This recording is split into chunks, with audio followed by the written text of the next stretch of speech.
में क्या है, एक मैं नाम लेकर नहीं बोलूँगा कि विचारधारा है, एक दो विचारधारा इस देश के अंदर चल रही है। अच्छा, कौन कौन? एक अम्बेडकर विचारधारा और एक मनुवादी विचारधारा। और वो मनुवादी विचारधारा इतनी गहरी सियासत से चल रही है कि उन्होंने अपना ऐसा नेटवर्क बना रखा पूरे देश में कि उसके खिलाफ आदमी बोल नहीं पा रहा। समझ गए? मैंने तो आप देखिए हनुमान, ये सब कुछ जो इन्होंने नेट बनाया वो सिर्फ से अम्बेडकर विचारधारा को रोकने के लिए। दलित, पहले योगी जी कहते थे दलित है हनुमान, आज वो हनुमान को रोड पे ले आए जब उनका राम पीछे हो गया। तो इस देश के अंदर मेन बात ये है कि इस देश के अंदर दो विचारधाराएं, एक विचारधारा को रोकने के लिए ये सारे षड्यंत्र रचे जा रहे हैं। मोदी जी तो बाबा साहब का बहुत सम्मान करते हैं, कहते हैं योगी जी बहुत सम्मान करते हैं, कितने बड़े बड़े कार्यक्रम, अभी जयंती हुई है तो भाजपा ने भी किए, सारे कार्यालयों में भाजपा के, मोदी जी ने कहा सभी लोग अम्बेडकर जयंती मनाएं। मनाने से कोई मतलब नहीं है। बाबा साहब ने कहा था गांधी जी से कि गांधी जी आप दाई बन सकते हो, माँ नहीं बन सकते, कहा था आपने, बाबा साहब को पढ़ा होगा। तो हर कोई आज तो बाबा साहब को जो बीएसपी ने जवान बना दिया, आज जो जवानी की को यूज करने के हर पार्टी कह रही है बाबा साहब। शुरू से कौन ने बाबा साहब, ये केजरीवाल जी बाबा साहब के लाने, पहले भी तो बाबा साहब, इससे पहले साल भी तो बाबा साहब के ये यहाँ के मुख्यमंत्री थे, जब बाबा साहब को क्यों नहीं इन्होंने मनाया। तो आज एक तरह से देसी भाषा में कहता हूँ कि एक तरह के एक बच्चे की जवानी आ गई, तो उसकी जवानी को हर आदमी लूटने के चक्कर में लगा हुआ है। मोदी जी भी लगे हुए हैं, वो भी लगे हुए हैं, ये भी लगे हुए हैं, और इसको जवानी लाने वाला कौन है? माननीय काशीराम जी, जो पूरे देश में बाबा साहब को बच्चे से लेकर के आज जवान स्थिति में राजनीति में ले आए, और बसपा ने जो बसपा का खून पसीना बहा करके इसको लेके आए, आज उसको जो ना भटका करके उसको यूज करना चाहते हैं। कौन? यही मनुवादी व्यवस्था के लोग बसपा को भटका के यूज करना चाहते हैं। बसपा के समाज को, बसपा को तो नहीं भटका कहेंगे, उसका जो समाज जो है, जो शरीफ समाज है, जो बेचारा मजबूती बना दिया है, जिसको कूट कूट कर मजबूती बना दिया है, उसको यूज कर रहा है। जैसे ये अभी बसपा भी तो अपने समाज को कहाँ उस तरीके से तैयार कर पा रही है। बसपा देखो, ये मेरा मानना है, गरीब आदमी की न कोई जाति होती है न धर्म होता है। बसपा एक तरह से इस देश में गरीब पार्टी है। आज जो उद्योगपति है वो केजरीवाल के पीछे, बसपा की जो स्थिति रही है उस हिसाब से तो गरीब कोई है ही नहीं इस देश में। कैसे रही है क्या स्थिति? बसपा की एक सीट निकल कर आई, इतने बड़े तो एक सीट को एक भी आ गई, इनके सर्वे से तो एक भी नहीं आती। वो तो एक सीट इनके सर्वे ने जो हमारे को कंट्रोल किया है, किसी भी रूप में मैं नाम लेके नहीं कहूँगा, वो कंट्रोल किया है, वो तो किया जा सकता है, वोटों को थोड़ी कंट्रोल किया वो तो एक सीट इसलिए आ गई कि वहाँ जो है ना वोट जो है ना सिर्फ वोट एक ही पार्टी को पड़ा, वहाँ गड़बड़ नहीं का। पहले भी हम जो सीटें जीत के आए थे 19 सीटें, वो सीटें जीत के आए कि जहाँ इन लोगों की निगाह में ही नहीं दी गई, यहाँ से बसपा जीत जाएगी। लोग कहते हैं बहन जी ने दिलचस्पी से चुनाव ही नहीं लड़ा, बिल्कुल चुनाव से एक महीना पहले बाहर निकल कर आई। मैं सवाल पूछना चाहता हूँ कि जिस पार्टी के 10 MP हो, क्या बहन जी ने नहीं कहीं प्रचार किया? क्या वो 10 MP सो रहे थे क्या?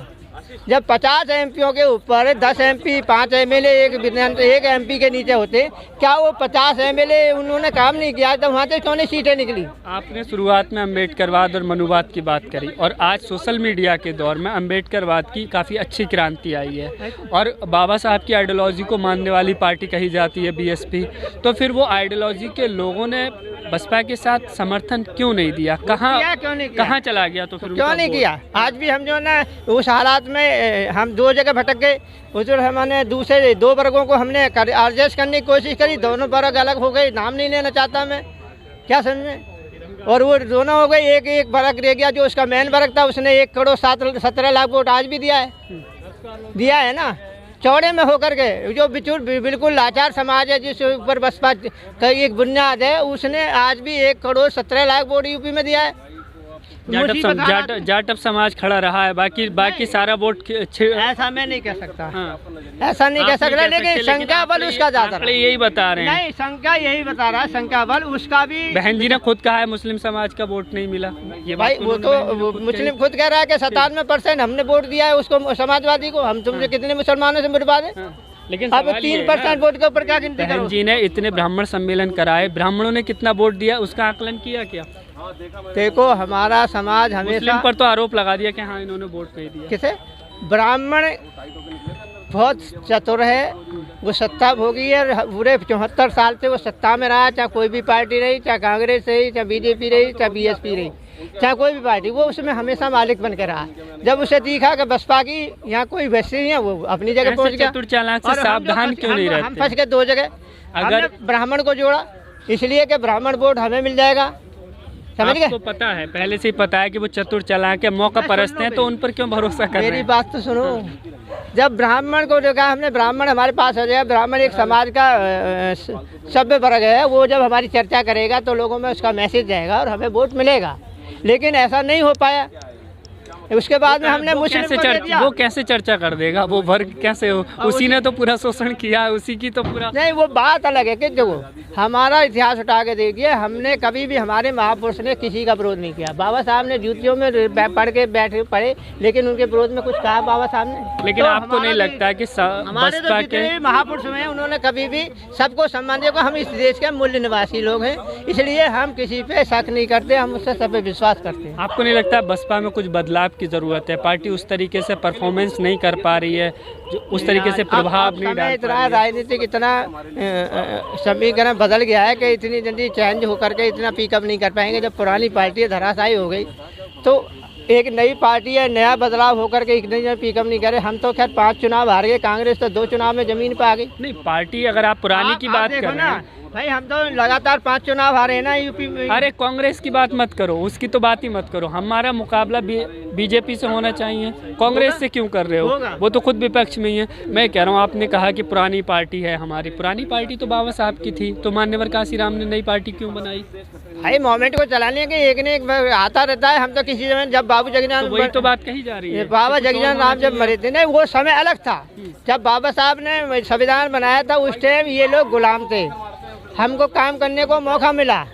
मान्यवर काशीराम जी ने जब मूवमेंट चलाई तो हमारा समाज उस टाइम संपन्न था, नौकरियों में लगा हुआ था, वो अर्थव्यवस्था हमारे समाज की सही थी। अब पहले से खराब हो गया। अब रोजगार ही नहीं हमारे पास, तो हम पार्टी कैसे चला लेंगे? पहले से खराब हो गया। कहाँ से आएगी? फंड से तो सरकार चलेगी ना। और जो दूसरी पार्टी जिसके सामने हमने लड़ाई लड़नी है, आप बहुजन समाज की राजनीति को कहाँ देख रहे हैं? क्या स्थिति है उसकी? मैं आखिरी सवाल आपसे कैसे बहुजन समाज की राजनीति कहाँ देख रहे हैं आप? क्या स्थिति देख रहे हैं उसकी, और क्या भविष्य देख रहे हैं? अगर बहुजन समाज पार्टी फाइटिंग में आएगी, फाइटिंग में आएगी, कैसे आ जाएगी? आएगी, हम बता रहे तुम्हें। क्या है, कुछ बताओ समीकरण जो लोग समझे, कोई आंकड़ा भी नहीं रहा। एक बात है, विकल्प भी नहीं रहा, दूसरा कोई राष्ट्रीय तल पे कोई नेता ही नहीं है। जब हमें जैसे केजरीवाल का डोल हो, वो इंडिया लेवल पे बसपा के साथ होगा, उखाड़ के फेंक देगी, ऐसे देश की जनता उखाड़ के फेंक देगी सरकार।